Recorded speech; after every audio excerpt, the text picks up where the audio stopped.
Hello बच्चों, आज का सुविचार।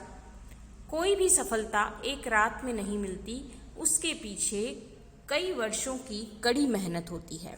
इस सुविचार को अपनी कॉपी में लिखेंगे आप। और आज हम शुरू करेंगे उपसर्ग। व्याकरण में उपसर्ग। बच्चों, उपसर्ग क्या होता है? हिंदी भाषा में शब्दों की रचना कई प्रकार से की जाती है। इन्हीं में से एक विधि है शब्दों के आरंभ या अंत में कुछ शब्दांश जोड़कर नए शब्द बनाना। हिंदी भाषा में शब्दों की रचना बहुत तरह से होती है, नए नए शब्द बनाने की रचना, है ना। तो इसी में एक विधि है कि या तो आरंभ में उसके कोई शब्दांश जोड़ना या अंत में जोड़ना, तब नए शब्दों को बनाना। इस तरह से प्राप्त नए शब्द के अर्थ में नवीनता देखी जा सकती है। एक नया अर्थ हमें, नया शब्द हमें दिखाई देता है। जैसे उदाहरण के लिए हम देखें, हार शब्द में आ, प्र, वी, सम जोड़ने पर हमें क्या मिलेगा? क्रमशः आहार, प्रहार और विहार शब्द प्राप्त होते हैं, जो अपने मूल शब्द हार अर्थ से पूरी तरह अलग अर्थ रखते हैं।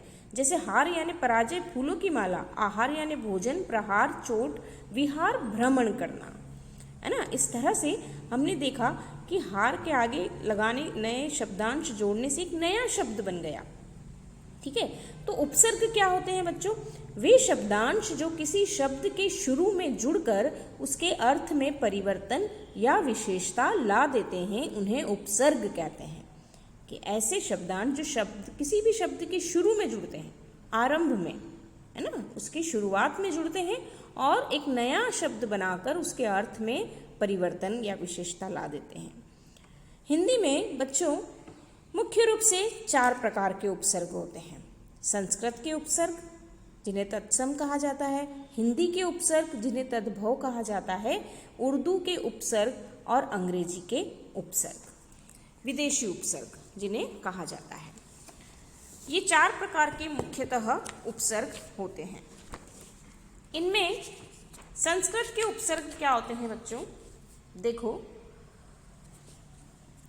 संस्कृत के उपसर्ग 22 मूल उपसर्ग हैं। जैसे अति,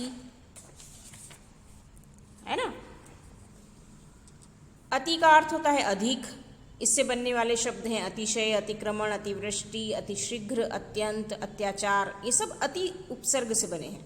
अप, इसका अर्थ होता है बुरा। इससे बनने वाले शब्द हैं अपयश, अपशब्द, अपकार, अपकीर्ति, अपव्यय, अपशकुन। ये है संस्कृत के उपसर्ग। और भी आपकी बुक में दिए गए हैं, वो सभी आपको पढ़ना है। इसके बाद है बच्चों हिंदी के उपसर्ग, तद्भव जिन्हें कहा जाता है। हिंदी के उपसर्ग ज़्यादातर संस्कृत उपसर्गों के अपभ्रंश हैं। ये विशेषकर तद्भव शब्दों के पूर्व आते हैं।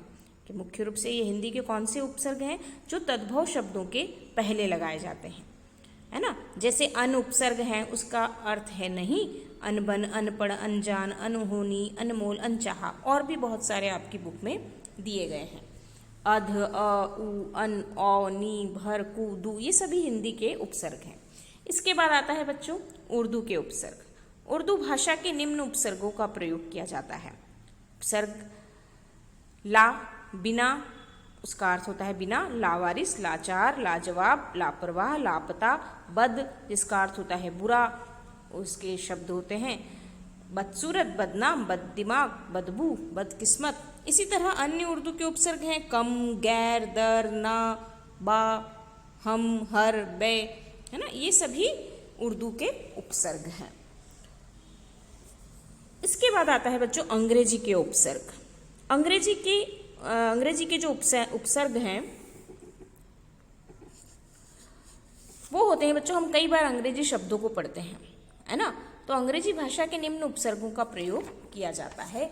जैसे सब, इसका अर्थ होता है अधीन; सब रजिस्ट्रार, सब जज, sub committee, sub inspector. Half शब्द का हम प्रयोग करते हैं आगे लगाने के लिए कुछ शब्दों के। हाफ यानी आधा, हाफ कमीज, हाफ टिकट, हाफ पैंट, है ना। इस तरह से और आपकी बुक में दिए गए हैं